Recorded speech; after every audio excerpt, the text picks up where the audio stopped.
Hello and welcome to the cinema mind. Bliss नाम की एक साइंस फिक्शन ड्रामा फिल्म है जो 5 फरवरी को अमेजॉन प्राइम पर रिलीज हुई है। इस फिल्म को मैं आज एक्सप्लेन करने वाला हूं क्योंकि इसका प्लॉट बहुत कॉम्प्लिकेटेड है। एक दो सीन देखने के बाद तो आपको ऐसा लगेगा कि आप इंसेप्शन फिल्म देख रहे हो। इसमें लीड रोल में है ओवेन विल्सन और सलमा हायक। जिन्होंने इस फिल्म को नहीं देखा है तो मैं रिक्वेस्ट करूंगा कि पहले फिल्म देखिए, अमेजॉन प्राइम पर अवेलेबल है, बाद में इस वीडियो को देखना ताकि आपको कोई स्पॉयलर्स ना मिले। तो प्रीमाइस इस तरह से इस फिल्म का कि यूएस में एक शहर है, सब अर्बन एरिया है, जहाँ पे तेजी से गरीबी बढ़ रही है, पॉवर्टी बढ़ रही है। अमीर अमीर होता जा रहा है, गरीब गरीब होता जा रहा है। और दिन ब दिन जो है रोज प्रोटेस्ट निकलते हैं, मार्च निकलते हैं गवर्नमेंट के अगेंस्ट। ये इनइक्वालिटी के लिए वो सवाल पूछते हैं कि क्यों गरीबी बढ़ रही है। कुछ लोगों के पास सोल्यूशन है कि वो साइंस की मदद से ये जो इनइक्वालिटी बढ़ रही है वो उसको ख़त्म कर सकते हैं। मतलब सारे लोग अमीर हो सकते हैं। और शहर में गंदगी बहुत बढ़ रही है, एक डिप्रेसिंग हालात है उस शहर में। खुलेआम जो है वहाँ पे प्रोस्टिट्यूशन हो रहा है। और ऐसे ही हालात में एक वहाँ पर मतलब उस शहर में एक ऑफिस है, कंपनी का ऑफिस है, शायद वो बीपीओ या आईटी कंपनी है, टेक्निकल डिफिकल्टीज नाम की, जहाँ पे दुनिया भर से कॉल आते हैं और जो भी लोगों के टेक्निकल इश्यूज है उन्हें वो सॉर्ट आउट करते हैं। तो उसी कंपनी में एक बड़े ओहदे पर अपने फिल्म का हीरो जो है काम करता है। ग्रेग नाम है इसका, 50 साल की तो लगभग इसकी उम्र है, डिवोर्स हो चुका है। और उसे उसे शायद कुछ फिजिकल प्रॉब्लम्स हैं, कभी उसका कंधा दुखता है, कभी शोल्डर्स दुखते हैं, इस तरह से उसके प्रॉब्लम्स है। उसके लिए वो मेडिसिन भी लेता रहता है। उसके पास एक डिब्बी है छोटी सी, और उस छोटे से बॉक्स में, उस डिबिया में गोलियां भरी हुई हैं। 5 बार तो उसने अब तक ये प्रिस्क्रिप्शन ले रखा है। और भरी मतलब ब्रॉड डेड लाइट में कंपनी का काम ज़बरदस्त चल रहा है, और ये अपने केबिन में बैठकर स्केचेस बना रहा है। और ये स्केचेस जो है किसी शहर के हैं, और स्केच में एक लड़की भी है, और उसे लगता है कि ये जो शहर है ये असली में एग्जिस्ट करता है। बाहर ऑफिस का काम चल रहा है और ये अपने कैबिन में बैठ के स्केचेस बना रहा है। तो कुछ काम से के सिलसिले में जो कॉल्स होते हैं ये इसके केबिन में इंटरकॉम पे ट्रांसफ़र किए जाते हैं। उस कॉल्स को वो एक्सेप्ट नहीं करता, वैसे ही वो बजने देता है कॉल्स को, और अपने ही दुनिया में वो खोया हुआ है, स्केचेस बना रहा है, काम नहीं करता। ऐसे में उसकी बेटी का फ़ोन आता है। बेटी जो है एमिली नाम की बेटी है, जवान है, जिसका ग्रेजुएशन ख़त्म होने वाला है। तो वो न्योता देती है अपनी, इनवाइट करती है अपने बाप को कि वो आप ग्रेजुएशन पे आओ, और ग्रेजुएशन की पार्टी भी अरेंज की है उसके माँ ने। तो वो इनकार कर देता है कि अभी अभी डिवोर्स हो चुका है, तो उस पार्टी पे आकर मैं चीज़ों को और कॉम्प्लिकेट नहीं करना चाहता। किसी और दिन तुम्हें और तुम्हारे भाई को, और उसका एक बेटा भी है आर्थर नाम का, कहीं और जगह पे ले जाकर सेलिब्रेट करूँगा। तो बेटी जो है उसके हेल्थ के बारे में इंक्वायरी करती है, और फ़ोन रख देता है ये, और ये स्केचेस बनाने में लगा रहता है। उसका सबऑर्डिनेट जो है गुस्से से वो मतलब अंदर आता है केबिन में, वो देखता है कि बॉस जो है उसका बैठकर स्केचेस बना रहा है। तो कंप्लेंट जो है ये ग्रेग के बॉस को चली जाती है। ग्रेग का बॉस उसे बुलाता है और नौकरी से निकाल देता है। ये सब होने से पहले उसके केबिन में वो प्रिस्क्रिप्शन वापस जो है लेने की कोशिश करता है। वो जो ड्रग है जिसको वो 5 बार खा चुका है सिर्फ बॉडी पेन के लिए, वो 6 टाइम उसको लेने की कोशिश करता है, लेकिन उसके लिए उसे नए प्रिस्क्रिप्शन की ज़रूरत पड़ती है जो उसे डॉक्टर से लेना पड़ेगा। कहने का मतलब है एक ही गोली जो है वो डिबिया उसने 5 बार वो खा चुका है, सारी गोलियाँ। और ये गोलियाँ नॉर्मल तरीके से इसे कंज्यूम नहीं करता, उसका पाउडर बनाता है क्रश करके और उसको नाक से स्नॉट करता है। कहने का मतलब है ये आदी हो चुका है, ये ड्रग्स एडिक्ट हो चुका है, जंकी हो चुका है, ये मेडिसिन की उसे लत पड़ चुकी है। शायद ये एक रीज़न हो सकता है कि उसका डिवोर्स हो चुका है, और अल्कोहलिक भी हो सकता है ये। तो उसको नौकरी से तो निकाला जाता है, लेकिन उस बॉस के केबिन में एक ऐसा हादसा होता है कि मतलब वो ऑलरेडी नशा करके आया है, वो मेडिसिन लेकर आया है, कि एक हादसा होता है और उसका बॉस वहाँ पे मर जाता है अपरेंटली। और इसे शायद उसका इल्ज़ाम इस पे आ सकता है क्योंकि उस केबिन में बस ये दो ही हैं। तो वो डर जाता है, वो अपने बॉस को खिड़की के पास ऐसे खड़ा करता है जैसे उसका बॉस खिड़की से बाहर झाँक रहा है, और पर्दा लगाकर खिड़की का वो भाग जाता है। इस सारे झंझट में वो जो है अपना वॉलेट बटुआ ऑफिस में भूल जाता है। अभी उसके पास कोई आईडी नहीं है, पैसे नहीं है, कुछ नहीं है। एक बैग है जिसमें उसके स्केचेस हैं जो शहर के उसने निकाले। तो ऑफिस के सामने एक बार रेस्टोरेंट है, वहाँ पर टेंशन में आके वो ड्रिंक ऑर्डर करता है। वहाँ पे एक औरत बैठी है इज़ाबेला नाम की, सलमा हैक ने ये रोल प्ले किया है, और जो प्रोस्टिट्यूट है ये हमें बाद में पता चलता है। और उसके पास एक अजीबोगरीब पावर है कि वो आजू बाजू की दुनिया को मैनिपुलेट कर सकती है, सिर्फ उंगली से किसी को भी उठा के पटक सकती है, किसी भी चीज़ के साथ वो बिना किसी टच किए छेड़खानी कर सकती है। और ये ट्रिक वो इस ग्रेग पर आजमाने की कोशिश करती है, लेकिन उस पर कोई असर नहीं पड़ता। तो वो जाकर उससे बात करती है, बोलती है कि तू रियल है, इस दुनिया का, इस फेक दुनिया में तू अकेला रियल है, हमारे जैसा है तू, और ऐसे कुछ चंद लोग हैं। तो तुम्हें भी ये मैं पावर दे सकती हूँ, तुम भी इस दुनिया के साथ टैम्परिंग कर सकते हो, छेड़खानी कर सकते हो, बिना किसी चीज़ को हाथ लगाए तुम कुछ भी कर सकते हो, क्योंकि ये दुनिया जो है सिमुलेटेड दुनिया है, कृत्रिम दुनिया है ये। तो इसके पीछे का राज ये है कि एक येलो क्रिस्टल्स हैं इसके पास, इसके नेकलेस में। तो ये क्रिस्टल्स जो हैं ये खाने के बाद इसके पास ये पावर आएगी। इस सीन का अर्थ ये होता है कि ये जो है ये औरत प्रोस्टिट्यूट है और ड्रग्स एडिक्ट है। ये येलो कलर का क्रिस्टल खाकर इसे लगता है कि ये दुनिया के साथ जो है छेड़खानी कर रही है। तो ड्रग्स एडिक्ट लोगों को कभी कभार ऐसी जो है ये वहम होता है कि ये दुनिया को बदल रहे हैं, भगवान जैसा फीलिंग इन्हें आता है। तो ये इसे भी नशे में जो है खींच लाती है और इसे भी ड्रग्स एडिक्ट बनाती है। अब इसके पास तो पैसा है नहीं है और ये इसके पीछे फिर चला जाता है। दोनों अभी एक एक साथ घूमते हैं। बटवा तो ये ऑफिस में भूल चुका है। तो इसका जो आईफोन है वो बेच देता है, मतलब महंगा आईफोन है, लेकिन उस फ़ोन को बेचने के लिए भी आइडेंटिटी चाहिए जो उसके बटवे में वो भूल चुका है। तो एक महंगा आईफोन वो सस्ते में बेचता है, उससे जो पैसे आते हैं तो ये ऐश कर रहे हैं दोनों, स्केटिंग बोर्ड में जाते हैं, स्केटिंग करते हैं और वहाँ पे ड्रग्स भी कंज्यूम कर रहे हैं और उन्हें लग रहा है कि इसको गिराएंगे स्केटिंग करते वक्त सिर्फ उंगली से, उन्हें लग रहा है कि पूरी दुनिया को ये मैनिपुलेट कर रहे हैं, खुश रह रहे हैं। बाथरूम में जाएंगे, ड्रग्स करेंगे, बाद में स्केटिंग करेंगे, ये सब चल रहा है। और जब सब नशा उतरता है तो चोरी करके लोगों के कपड़े पैसे चोरी करके ये आते हैं, पुलिस वाले उनको अरेस्ट करते हैं। ये सब हमें समझना होता है।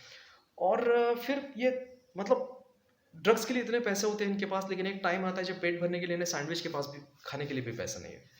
तो ये एक ऐसे शॉप में जाता है जहाँ पे सैंडविचेस वगैरह मिलते होंगे, तो पैसे तो उसके पास होते नहीं है और ये जो है अब पैसे के लिए फिर ये वापस प्रोस्टिट्यूट बन जाती है। तो वो देखता है एक सीन में, तो वो जो ओनर है जहाँ पे ये सैंडविचेस मिलते हैं वो तरस खा के उसे जो लेफ्ट ओवर्स होते हैं सैंडविचेस जो ख़राब होने वाले हैं वो दे देता है उसको। वहाँ पे उस रेस्टोरेंट में, उस शॉप में उसका बेटा भी बैठा है, उसे देखता है, लेकिन बेटा उसे मतलब ऐसा कह सकते हैं डिजोन करता है उसे, कोई दोनों में कोई कनेक्शन दिखाया नहीं, क्योंकि बेटा जो है चिड़ा हुआ है अपने बाप से, क्योंकि वो ड्रग्स एडिक्ट हो चुका है।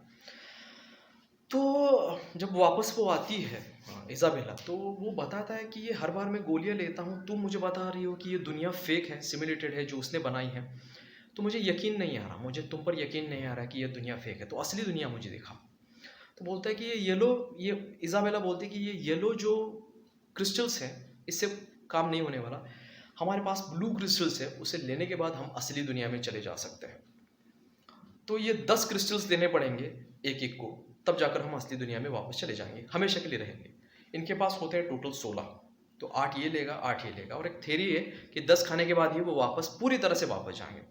लेकिन चांस लेते हैं दोनों 8-8 खा लेते हैं। मतलब ये एक्सक्यूज़ दिया गया है ये 10 का, क्योंकि असली दुनिया तो कोई एग्जिस्ट करती नहीं है, जो जिस दुनिया में ये रह रहे हैं यही असली है। जिस दुनिया में अमीरी गरीबी होती यही तो असली दुनिया है।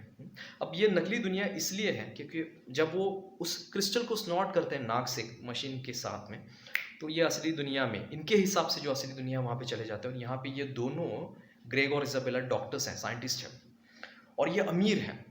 और ये ऐसी दुनिया है, जो शहर है, जो स्केचेस उसने बनाए थे ऑफिस में बैठ बैठ कर, वैसा ये शहर है। मतलब ड्रग्स का असर इस तरह से हो चुका है कि जो स्केचेस उसने बनाए हैं, जो उसकी इमेजिनेशन है, उसी इमेजिनेशन का शहर जो है वो उस दुनिया में चला जाता है। जहाँ पे ये दोनों साइंटिस्ट है, रईस है, वहाँ की सारी जनता रईस है। और उसके पीछे के 3 रीजंस हैं जो सुनने के बाद मुझे बहुत हंसी आई। एक तो ऑटोमेशन, मतलब लोग कोई काम नहीं करेंगे, सब कुछ काम वो रोबो से करवाएंगे। जो भी अनप्रोडक्टिव काम है सारे घर के जो होंगे वो सारे रोबो से करवाएंगे, और ये जो टाइम बचेगा इसमें वो आर्ट्स और साइंस में वो लगा देंगे। दूसरा है एस्ट्रॉयड माइनिंग। एस्ट्रॉयड माइनिंग मतलब जो छोटे छोटे लघु ग्रह होंगे पृथ्वी के आसपास के, वहाँ पे ये माइनिंग करेंगे, खदानें खोदेंगे। उससे जो पैसा बनेगा, ये पैसा इन्हें मुफ्त में दिया जाएगा, मुफ्त में पैसा मिलेगा, इसलिए ये अमीर है। मतलब इनका साल का मुफ्त का पैकेज है 50,000 करोड़ डॉलर, 50,000 सॉरी करोड़ नहीं, 50,000 डॉलर ये बेसिक मिल जाता है इनको, ये फिल्म में बताया गया है। और तीसरा जो है सिंथेटिक बायोलॉजी का इस्तेमाल करके जो अर्थ का जो पॉल्यूशन का या और जो इश्यूज हैं रिसाइकलिंग का, ये सारे ये सॉल्व करेंगे। इसकी वजह से ये पूरी जो इनकी दुनिया है ये एकदम खुशी से भरी हुई है। ऑटोमेशन, एस्ट्रॉइड माइनिंग और सिंथेटिक बायोलॉजी की वजह से पृथ्वी है जो ये स्वर्ग बन चुकी है। अब यहीं पे हमें पता चलता है कि ये नशे में इतने चूर हो चुके हैं ये ब्लू क्रिस्टल लेने के बाद कि ये सारी दुनिया इन्हें स्वर्ग की जैसे लगने लगी है। इतना नशे का असर है। ये होता है, नशा करने के बाद ऐसे वहम ख्याल आने लगते हैं और फिर ये उसी दुनिया में रहते हैं, अमीर हैं। लेकिन जब नशा उतरने का टाइम आता है तो ये असली दुनिया में जो इन्हें लगती है फेक है, वापस जाने का टाइम आता है। नकली दुनिया में ये खुश है जो इनके हिसाब से असली है। नशा उतरता है और ये सब हो रहा है तो उसकी बेटी जो है ये वहाँ ढूंढ रही है बाप को। बाप की तो नशा कर करके मेमोरी भी चली गई है, उसे याद भी नहीं है कि उसकी बेटी भी है। बेटी जो है रेस्टलेस होकर बाप को ढूंढ रही है, स्लम एरिया में जाकर ढूंढती है, जहाँ हो सके, जहाँ जिस होटल में वो रहता था वहाँ पर जाके ढूंढती है। बाप का कोई पता नहीं क्योंकि बाप जो है स्लम एरिया में रहने के लिए चला गया और नशे में रहता है। नशा जब टूटता है, वो किस तरह से नशा टूटता है ये फिल्म में देखना बेहतर होगा। नशा टूटने के बाद वो असली दुनिया में आते हैं। अब उस नशे की इतनी ज़बरदस्त लत लग चुकी है कि जब तक वो नशा वो नहीं करेंगे, वो ब्लू क्रिस्टल्स नहीं लेंगे, वो रह नहीं सकते। जिससे जैसे एक ड्रग्स, हार्डकोर ड्रग्स एडिक्ट की जो हालत होती है वैसी हालत उसकी होती है। फिर वो वापस उन्हें ब्लू क्रिस्टल्स चाहिए तो जो ड्रग डीलर है उस ड्रग डीलर के पास जाते हैं जहाँ से ये येलो क्रिस्टल्स मिलते हैं। तो ये इजाबेला जो है ये ज़्यादा ही रेस्टलेस हो चुकी है, उसे गोली मारकर जो है ये क्रिस्टल्स वो उसे हासिल करती है, छीन कर लाती है। ये वापस अपने एरिया में आते हैं। अभी इसने इतने खून, मतलब एक आदमी का खून किया है तो पुलिस वाले भी इसे ढूंढ रहे हैं। और वापस अपने स्लम एरिया में आने के बाद जहाँ पे वो रहते हैं, लिटरली रोड के जैसा वो स्लम एरिया है वो, तो वहाँ पे वो क्रिस्टल्स लेकर वापस जाना चाहते हैं। लेकिन इनके पास 10-10 क्रिस्टल्स होने चाहिए ब्लू, तब जाकर ये परमानेंटली जाएंगे। इस बार भी इनके पास कम है, 16 ही है। तो ये त्याग करती है, बोलती है कि तुम सारे क्रिस्टल्स कंज्यूम करो, तुम अकेले चले जाओ क्योंकि इससे ज़्यादा जो है रेस्टलेस हो रहा है। तो वो बाद में उसे रियलाइज़ होता है, गिल्ट फील होता है, बोलता है कि एक काम करो, क्रिस्टल्स तुम कंज्यूम करो, मुझे मार डालो, मारने के बाद तो मैं असल दुनिया में चला जाऊँगा क्योंकि ये तो नकली दुनिया है। वो बोलती है कि मैं ऐसा नहीं कर सकती। और इसके पास जो है अपनी बेटी का फ़ोटो है, फ़ोटो के पीछे फ़ोन भी है। और ये मतलब एक सीन में बेटी खुद मिलकर बाप को देती है ये। तो इज़ाबेला उसे फ़ोटो देती है, बोलती है कि तुम चले जाओ यहाँ से। और ये भागकर चला जाता है। गोली तो इसने चलाई थी उस ड्रग डीलर पर। तो ये जो क्रिस्टल्स हैं वो खुद कंज्यूम करती है। पुलिस वालों ने उसे सराउंड कर रखा है और ये छुपते छुपाते जो है उस शहर में एक रिहैबिलिटेशन सेंटर है, तो उस रिहैबिलिटेशन सेंटर में जाकर भर्ती होता है। ये एंड है और एंड में जाकर वो इनका एक सेशन होता है, एक थेरेपी होती है। वहाँ पे वो बोलता है कि मेरी एक बेटी है जो मुझे बाप मानती है, तो मैं इस पे भरोसा करना चाहता हूँ क्योंकि इसकी मेमोरी भी चली जा चुकी है। तो इस एंड से एक चीज़ पता चलती है कि ये रिहैबिलिटेशन सेंटर में जाता है, इसका मतलब ये पूरी तरह से ड्रग्स एडिक्ट हो चुका है। ये येलो क्रिस्टल, ब्लू क्रिस्टल जो है ये पूरा जो है पूरी तरह से ये ड्रग पर निर्भर है। फिल्म की शुरुआत से ही हमें पता चलता है कि पूरी तरह से ड्रग्स एडिक्ट हो चुका है। इस औरत के पीछे पड़कर और भी ये नशे में चला जाता है। तो उसे रिहैबिलिटेशन सेंटर में जाकर इस सारी चीज़ों से उसे बाहर आना है। इस प्रकार से इसका एंड है। ये साइंस फिक्शन नहीं है, ये ड्रग्स एडिक्शन के बेसिस पे बनाया गया ये साइंस फिक्शन है। अदरवाइज ऐसा लगता है ये साइंस फिक्शन है, अदरवाइज इसमें साइंस फिक्शन जैसा कुछ नहीं है। लेकिन प्लॉट कॉम्प्लिकेटेड तरीके से हमारे सामने रखा है तो ऐसा एहसास हमें हो सकता है कि this is a science fiction. चलिए मैं यहीं पे रुकता हूँ। आपको अगर ये एक्सप्लेनेशन पसंद आया तो इस वीडियो को लाइक कीजिए, शेयर कीजिए और चैनल को प्लीज़ सब्सक्राइब कीजिए।